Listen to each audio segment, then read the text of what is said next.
नमस्कार दोस्तों, as study class में आप सभी का बहुत बहुत स्वागत है।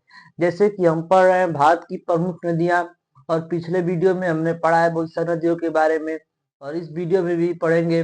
जैसे कि हमारा है ब्यास नदी। ये नदी भी रोहतांग दर्रे से निकलती है, यानी कि ब्यास नदी का भी जो उद्गम स्थल है वह क्या है, रोहतांग दर्रा से ही होता है। फिर दिया गया है कि भारत में ही पंजाब राज्य में सतलुज नदी से मिल जाती है, यानी कि जो हमारी ब्यास नदी है वह पंजाब में ही सतलुज नदी से मिल जाती है। फिर दिया गया कि इसकी कुल लंबाई 470 किलोमीटर है, यानी कि ब्यास नदी का जो कुल लंबाई है कितना है, 470 किलोमीटर। रावी और ब्यास दोनों नदियों के पानी को लेकर विवाद है। रावी नदी और ब्यास नदी इन दोनों के पानी को लेकर विवाद है, और यह जो विवाद है वह पंजाब और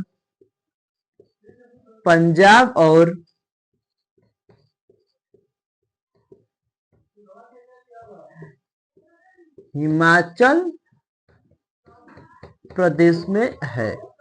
यानी कि जो रावी नदी है और ब्यास नदी है, इन दोनों नदियों के पानी को लेकर पंजाब और हिमाचल प्रदेश में विवाद चलते रहता है, और यह जो विवाद है वह अदालत में विचाराधीन है। अदालत में क्या है, विचार अधीन है। ठीक है, तो इस प्रकार था यह हमारा ब्यास नदी। आगे देखते हैं, अगला नदी है सतलुज नदी।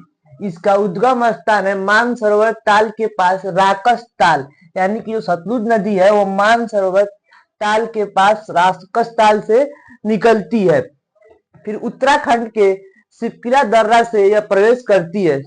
उत्तराखंड के सिपला दर्रा से यह प्रवेश करती है। इसकी कुल लंबाई जो है 1450 किलोमीटर है। इस नदी पे भाखा डंगल बांध बना है, जो कि पंजाब राज्य में है, और यह भारत का सबसे बड़ा बांध है। भारत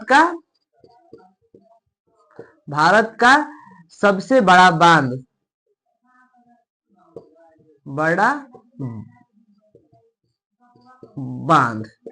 जो भारत का सबसे बड़ा बांध है वो कौन सा है, तो भाखा डंगल बांध है। इसी के साथ यहाँ पे नाथपला झाकी बांध भी है, और इसी नदी पे इंदिरा गांधी परियोजना है, जो कि राजस्थान में सिंचाई का सबसे बड़ा स्रोत है। फिर दिया गया है कि इस नदी की आदर्श मात्रा होने के साथ तीव्र प्रवाह होने की वजह से इसे और इस नदी की सहायक नदियों को हिमालय का पावर हाउस कहते हैं। तो हिमालय का पावर हाउस किसे कहते हैं, तो सतलुज और सतलुज नदी के सहायक नदियों को हिमालय का पावर हाउस कहते हैं।